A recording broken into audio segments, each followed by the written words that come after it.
Alors, comment résoudre une équation du second degré? Il faut savoir qu'une équation du second degré contient toujours un terme avec x carré et un égal. On va prendre comme exemple l'équation suivante, 3x plus x carré égale moins 2. La première étape consiste à ordonner les termes pour avoir l'équation de la forme ax carré plus bx plus c égale 0.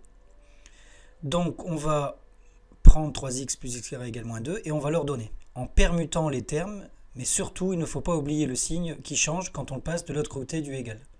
Donc ça nous donne x carré, ensuite plus 3x, ensuite plus 2. Pourquoi? Parce que le moins 2 change de côté et du coup le signe change, ça fait plus 2. C'est ce qu'on faisait sur les équations du premier degré.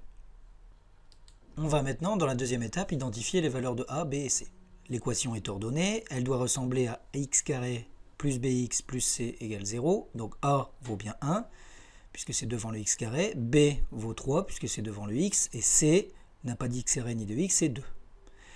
Maintenant, la troisième étape, il faut calculer le discriminant delta. Delta, c'est une formule, c'est b carré moins 4 fois a fois c. On remplace les lettres par les chiffres, b vaut bien 3, le 4 ne bouge pas, a vaut bien 1 et c vaut bien 2. On calcule, ça fait delta égale 1. La quatrième étape, elle, quand delta est supérieur à 0, il y a deux solutions. Quand delta est égal à 0, il y a une seule solution. Et quand delta est inférieur à 0, il n'y a pas de solution. Donc dans l'exemple, delta vaut 1. Donc du coup, delta supérieur à 0. Il y a deux solutions. La première, x1, elle se trouve en faisant moins b plus racine de delta divisé par 2a. On se rappelle que a vaut 1, b vaut 3 et delta vaut 1, d'après la partie précédente.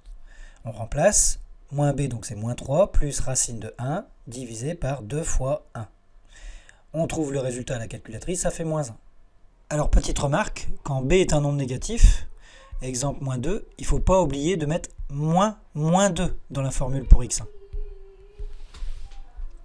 Donc ça fait moins, entre parenthèses, moins 2 plus racine de delta sur 2a.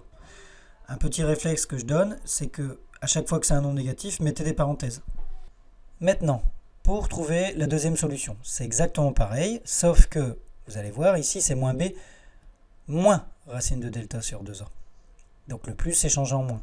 Donc on fait la même chose, moins 3 moins racine de 1, divisé par 2 fois 1, et ça nous donne moins 2. On a donc nos deux solutions de l'équation, c'est moins 1 et moins 2. Ça veut dire quoi? Si je remplace dans l'équation de départ x par moins 1, je vais faire 3 fois moins 1 plus moins 1 au carré, ça va donner moins 3 plus 1, et ça va donner moins 2. Donc on retrouve bien le résultat de l'équation. Maintenant, si on fait la même chose pour x par x égale moins 2, on va avoir 3 fois moins 2 plus moins 2 au carré égale moins 6 plus 4 et on retrouve moins 2. Donc ça, c'est une étape de vérification. Vous pouvez aussi vérifier vos résultats grâce à la calculatrice.